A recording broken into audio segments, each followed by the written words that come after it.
আমরা দেখছি একটি দল তাদের নেতাকর্মীদেরকে বলছে 12 তারিখ পর্যন্ত কোনো চাঁদাবাজি করা যাবে না। তার মানে কি 12 তারিখের পরে চাঁদাবাজি করা যাবে? সুতরাং বাংলাদেশের জনগণকে আমরা বলতে চাই, তারা ক্ষুধার্ত শকুনের মতো বসে আছে। 12 তারিখ যদি কোনোভাবে নির্বাচনটা দিতে আসতে পারে, 12 তারিখের পরে আপনারা আর শান্তি পাবেন না। তারা দাঁতে ধার দিয়ে বসে আছে 12 তারিখের পরে চাঁদাবাজি, সন্ত্রাসী, লুটপাটের স্বর্গরাজ্য হিসেবে গড়ে তুলবে বাংলাদেশকে।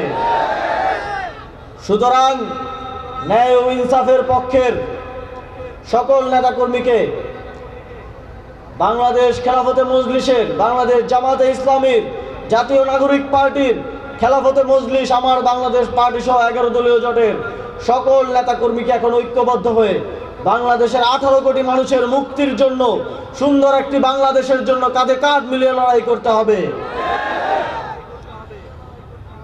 আমরা 11 দলীয় জোটের পক্ষ থেকে জানিয়েছি, আমরা নির্বাচিত হলে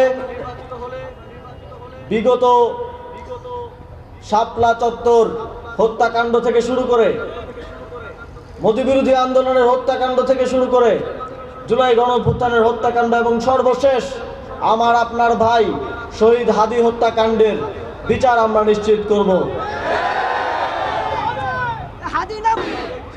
একটি রাজনৈতিক দলের প্রধান একটি আন্তর্জাতিক সংবাদ মাধ্যমে আওয়ামী লীগের শেখ হাসিনার সন্তানদের রাজনীতিতে ফিরে আনার কথা বলছেন। তিনি বলছেন জনগণ চাইলে নাকি ফিরিয়ে আনা হবে। জনগণ যদি আওয়ামী লীগকে চাইতই তাহলে 5ই আগস্ট জীবন দিয়ে তাদেরকে বিতাড়িত করতো না।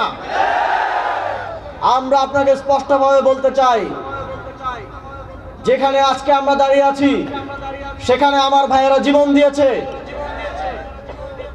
একজন শহীদের পিতা এখানে আছেন, তার সন্তান জীবন দিয়েছে। আবারও শেখ হাসিনার সন্তানদের বাংলাদেশের রাজনীতিতে ফিরে আনার জন্য না। জিয়াউর রহমান, তাকে আমরা শ্রদ্ধা করি, কিন্তু তিনি একটাই ভুল করেছিলেন, তিনি শেখ হাসিনাকে বাংলাদেশের রাজনীতিতে ফিরিয়ে এনেছিলেন।